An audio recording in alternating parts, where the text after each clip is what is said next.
I'm Colin Singer, immigration lawyer and managing partner of Immigration.ca. Canada Immigration News Articles, November 2015. Canada's Syrian refugee policies under fire. It is ironic that the lethal attacks in Paris could define, or at the very least, become an important footnote to Prime Minister Justin Trudeau's legacy. Along with a cabinet committee of 9 ministers, the government is being tested at the earliest hours of its mandate to address predictable concerns that its election platform, calling for the admission of 25,000 Syrian refugees by year-end, may compromise the safety of Canadians. Battening down the hatches is an impulsive and politically expedient response to terrorism acts. But the concerns for security, although valid in their own right, largely arise from a lack of understanding of the refugee review and selection process. It would be short-sighted to use the events in Paris as a reason to reverse or water down the government's policies on Syrian refugees, who form part of the world's largest humanitarian crisis since World War II. Canada's refugee practices are long-standing.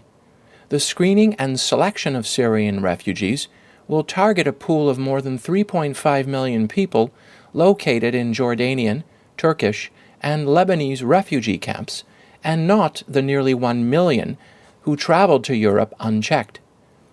The vast majority in these camps are registered refugees who opposed the Assad regime and fled Syria's violent civil war long ago. Selection of Syrian refugees by Canadian authorities will typically follow 3 phases. The first, already well underway, begins with the input of representatives from the Office of the United Nations High Commissioner for Refugees, knowledgeable in Syrian affairs, who will interview registered refugees in the camps. Candidates are carefully profiled, and people targeted for resettlement would include those who are deemed vulnerable, while excluding candidates with a concern of previous direct or indirect involvement in the conflict. The second phase would involve a lengthy interview with a Canadian visa officer who would question each candidate and verify that answers given are consistent with known facts. The third phase includes a formal security review by CSIS, which involves checking the profiles of candidates with local and international intelligence and multiple databases. Only a fraction of candidates initially targeted for resettlement will become selected refugees.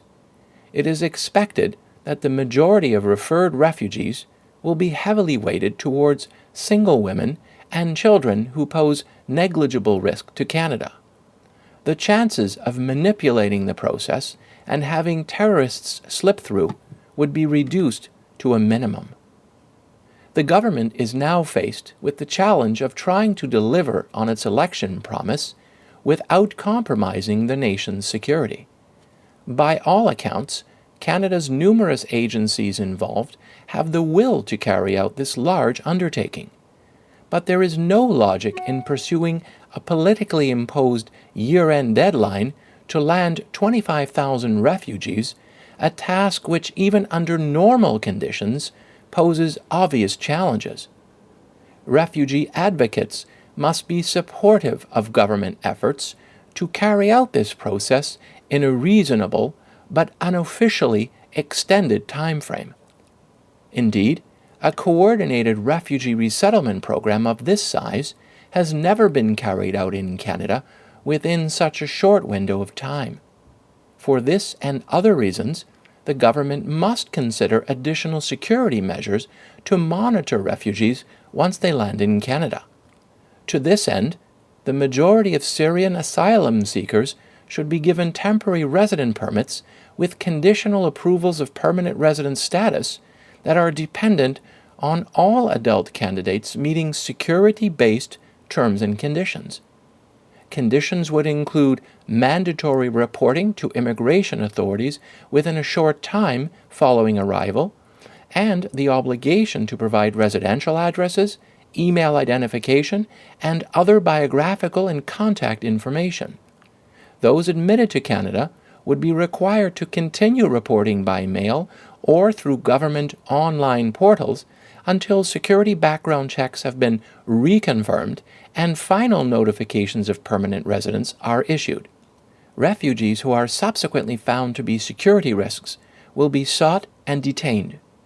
At the very least, a post-landing monitoring and reporting process will provide some form of warning where any of those admitted to Canada do not strictly comply with the terms of their admission.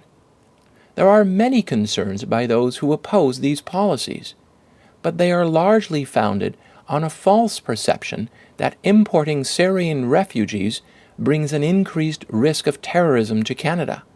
In fact, it is refugees from Syria who are the individuals most affected by terrorism and should not be conflated with terrorists. Equating refugees with terrorism is morally unacceptable and, as a matter of strategy, misguided. As a prosperous nation, we are a signatory to agreements that oblige us to share in the burden of helping alleviate the world's sufferings. Taking steps backwards on Syrian refugees at this time would represent a repudiation of Canadian values. This is not an option.